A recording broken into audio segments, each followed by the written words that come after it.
Olá, bem-vindos a mais um Conte Aqui. Eu sou a Hidra e já se inscreve no canal, deixa seus comentários, compartilha se você gosta desse tipo de conteúdo, né? Vai ali nas nossas playlists que tem várias histórias de tudo quanto é tipo. Envie suas histórias aqui para mim contar também. E hoje a gente vai contar a história de lobisomem. Então, bora lá. O lobisomem dos Pampas. Era uma noite fria de inverno no interior do Rio Grande do Sul. E eu estava sentado na varanda da casa do seu Zeca, um senhor de mais de 80 anos, conhecido por ser um dos mais antigos moradores da região. Eu estava enrolado no poncho, com um chimarrão na mão, e eu, curioso, perguntei se ele conhecia alguma história assustadora da região. Foi aí que ele olhou para mim com os olhos cheios de mistérios e disse: "Ah, meu filho, se tu quer saber de uma história que vai te fazer dormir de luz acesa, eu te conto a do lobisomem dos Pampas." Essa história eu ouvi do meu avô, que ouviu do pai dele, que ouviu de um tropeiro, que jurou de pé junto que era verdade. E olha que eu não duvido de nada, porque nesse interior, quando a lua cheia aparece, até os cachorros ficam quietos. Ele fez uma pausa, tomou um gole do chimarrão e começou a contar. Faz muito tempo, num lugar que eu não vou dizer o nome, porque ainda tem gente que mora lá e que tem medo de falar disso. Tinha uma fazenda perdida no meio dos campos. O dono era um homem sério, trabalhador, mas que tinha um segredo que ninguém sabia. Ele era o 7º filho de uma família, e todo mundo que entende dessas coisas sabe que o 7º filho, se for homem, vira lobisomem. Mas ninguém desconfiava dele, porque ele era quieto, vivia na dele, cuidando do gado e da roça. Só que tinha uma coisa estranha. De vez em quando, nas noites de lua cheia, os animais da região sumiam. Galinhas, cabritos e até alguns bezerros. E o pior, quem saía de casa à noite ouvia uns uivos que pareciam vir de um bicho enorme. Mas ninguém nunca via nada.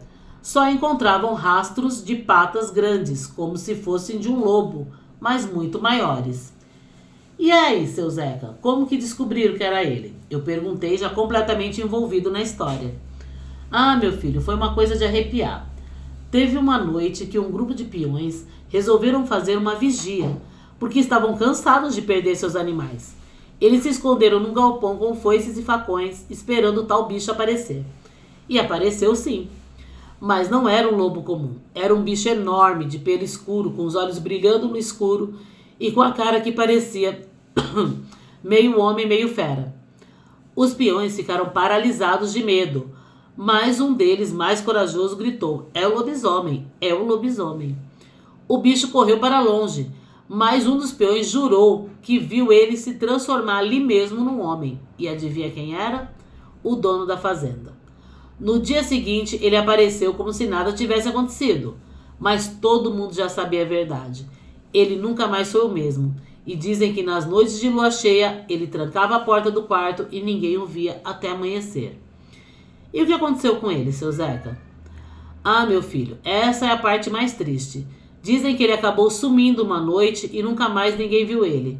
Uns dizem que ele foi embora para não assustar mais ninguém. Outros dizem que ele virou lobisomem de vez e foi para o meio do mato. Mas até hoje, quando a lua cheia aparece, os cachorros da região ficam quietos, como se tivessem medo de alguma coisa. E tem gente que jura que ainda ouve seus uivos de longe, vindo dos campos." Seu Zeca terminou a história e ficou olhando para o horizonte como se esperasse ver algo na escuridão. Eu fiquei ali pensando em tudo que ele tinha contado e confesso que naquela noite eu dormi com a luz acesa. Muito obrigado por ter enviado sua história. E, gente, assim, eu acredito que exista lobisomens, né? Mas eu acredito que, assim, não sei, que seja numa realidade paralela, que de alguma maneira eles acabam entrando aqui na nossa realidade, algumas pessoas acabam vendo eles. Né? Eu não sei se é porque eu nunca vi, também não quero ver, porque eu tenho medo até de cachorro. Imagina se eu ver um lobisomem. Então, nunca vi, também não quero ver, mas eu sei que tem muito, muito relato. Né? Aqui em São Paulo, inclusive na divisa, divisa de São Paulo com Minas, se eu não me engano, acho que é. Né? Tem a cidade de Joanópolis, que é conhecida como a cidade do lobisomem. Né? E aí lá tem os contadores de histórias que contam as histórias todas dos lobisomens, né? E outros que desmistificam, né? Contando essas mesmas histórias, mas desmistificando, né? Que é a não existência do lobisomem, né? Como se realmente fosse só um conto, uma lenda que se contavam para assustar as pessoas. Mas enfim, existe uma cidade onde se homenageia até hoje os lobisomens, e é conhecida como a cidade dos lobisomens. Chama Joanópolis, é uma cidade turística muito bonita, né? Então quem quiser conhecer lá, tem cachoeiras maravilhosas, tudo. Quem quiser conhecer, fica a dica aí. Bora para mais uma história de lobisomem. A noite em que eu vi o lobisomem. Hidra, eu nunca vou acreditar nessas coisas de lobisomem, assombração, essas histórias de interior que todo mundo conta. Mas depois do que aconteceu comigo naquela noite, eu não consigo nem mais duvidar. Vou te contar exatamente como foi, você pode acreditar ou não, mas eu juro que cada detalhe é verdade. Tudo começou num fim de semana na chácara do meu tio. Eu tinha uma propriedade no interior do estado, um lugar bem afastado, cercado de mato e silêncio. Fui passar uns dias lá com os amigos para descansar, tomar um chimarrão, fazer um churrasco. A outra, tomar um chimarrão, então outra pessoa do sul também. Né? Eu falo assim, pessoa do sul, porque normalmente, né, quem toma chimarrão é o pessoal do sul. Eu fui passar uns dias lá, né? Tô aqui, ó, tomar um chimarrão, fazer o churrasco. Ó, churrasco e chimarrão, gente, é do sul. Aquela coisa tranquila. No sábado à noite a gente ficou até tarde conversando em volta da fogueira, contando histórias de terror e rindo e zoando. Lembro que alguém até falou do lobisomem, mas ninguém levou a sério, claro. Quando todo mundo foi dormir, eu fiquei acordado. Não sei porquê, mas eu não conseguia pegar no sono. Aí resolvi dar uma volta pela propriedade, só para esparecer. Peguei uma lanterna e fui caminhando, curtindo o silêncio da noite. A luz estava cheia, iluminando tudo. O mato parecia até bonito, sabe? Mato, eu acho mato bonito. Mas de repente eu comecei a sentir uma coisa estranha. Um silêncio pesado, como se todos os bichos tivessem parado de fazer barulho.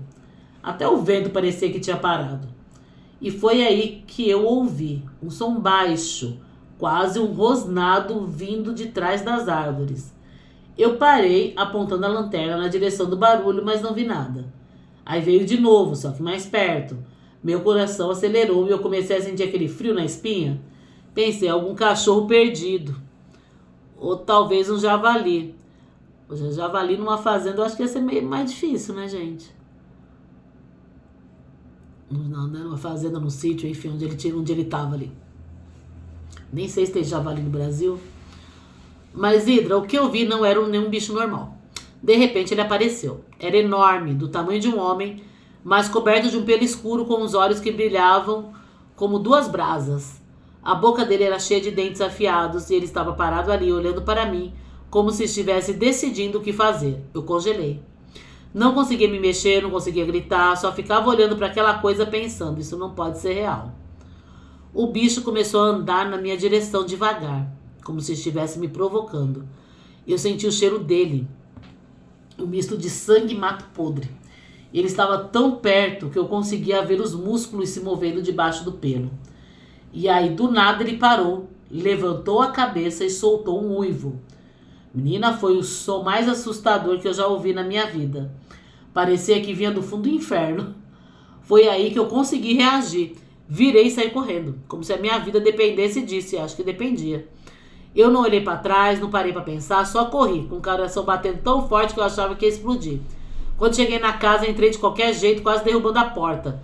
Meus amigos acordaram assustados, perguntando o que tinha acontecido. Eu estava todo suado, tremendo e mal conseguia falar. Tem um bicho lá fora, um lobisomem. Ninguém acreditou, claro. Acharam que eu tinha bebido demais ou visto um cachorro. Um deles até pegou uma faca para ir dar uma olhada, mas não viu nada. Eu não consegui dormir naquela noite. Gente, eu ri porque pegar uma faca para matar um lobisomem, né? Bom, enfim. Fiquei acordado, olhando pela janela, esperando aquela coisa aparecer de novo. No dia seguinte, eu arrumei minhas coisas e fui embora da chácara. Nossa, era uma chácara. Agora que ele descreveu aqui. Era uma chácara, mas ele achava que era um javali, gente. Um javali numa chácara realmente ia ser bem difícil. Não consegui ficar mais nem um minuto naquele lugar. Quando cheguei na cidade, mas tinha um lobisomem, né? Se tinha um lobisomem, podia ter um javali. Vai que, né? Quando cheguei na cidade, contei para todo mundo o que tinha acontecido. Meus amigos, minha família, até no trabalho eu falei. Mas ninguém acreditou. Uns riram, outros disseram que eu devia ter sonhado e teve um até que sugeriu que eu procurasse um psicólogo.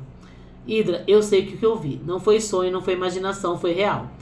Até hoje, quando eu lembro daquela noite, eu sinto o mesmo medo. E tem uma coisa que me assusta ainda mais. Naquela noite, quando o lobisomem parou e olhou para mim, eu juro que ele parecia humano. Como se soubesse o que eu estava pensando, eu não consigo parar de me perguntar se ele ainda está por aí em algum lugar. E alguém esperando a próxima lua cheia, esperando para atacar alguém. Bom, vamos lá. Você falou que a hora que ele uivou, né? Que ele olhou para ali pro alto e uivou, você saiu correndo disparada. Por isso que eu falo que eu acredito que os lobisomens existam, mas numa realidade paralela à nossa, né? Numa outra dimensão. Porque, gente, pensa comigo. Deixa eu tirar aqui do óculos. Pensa comigo, gente. Se ele tivesse, mesmo por mais que ele, né, corresse ali, que a gente, né, quando tá ali, adrenalina ali, né, conseguisse correr rápido, tudo, se fosse realmente um lobisomem, eu acredito que ele correria mais rápido que ele teria alcançado ele antes dele chegar na casa. Né, e tinha alcançado ele para pegar ele. E por isso que eu acredito que de repente o véu ali se abriu, né, de uma outra dimensão, digamos assim, um portal ali, um véu ali, e ele viu ele. E na hora que ele correu, ele fala que ele não olhou para trás, né? Então, quer dizer, ele não olhou para trás, mas ele teria ouvido, né, os passos do lobisomem, sei lá, tentando pegar ele, correndo atrás dele, né, se fosse o caso. E ele também não descreve aqui, né, se ele ouvia os passos atrás dele, enfim. Por isso que eu acredito que dali quando o lobisomem uivou, ele virou as costas e começou a correr, né, foi fechado aquele véu ali daquela dimensão e ele não viu mais, né? Eu acredito que seja isso, né? Não tenho certeza, nunca vi nem quero ver. Muito obrigada para você que enviou a história aqui pra gente. E vocês enviem suas histórias que eu conto aqui. O e-mail fica na descrição do vídeo e até a próxima história.